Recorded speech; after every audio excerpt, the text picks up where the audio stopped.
Welcome to Luca is a Billionaire, where the only thing I invest in is your answers. You begin by importing the photo and making 2 quick corrections that prevent issues later.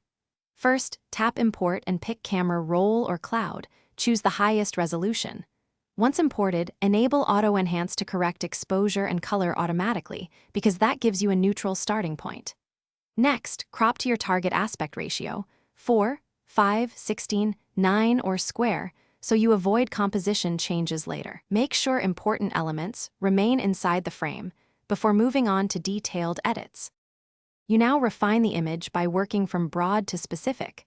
Adjust exposure and contrast first, then bring down highlights and lift shadows to recover detail. Once done, use HSL or color wheels to push skin tones, skies, or foliage. Make small shifts to avoid banding.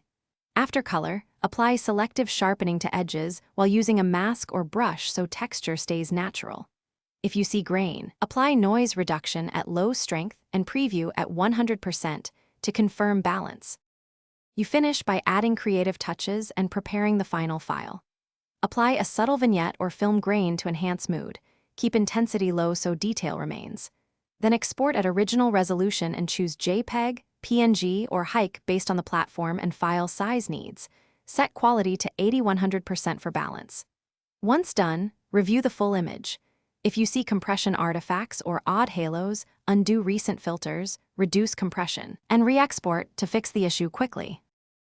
Thanks for watching and please subscribe. It's the best investment you'll ever make.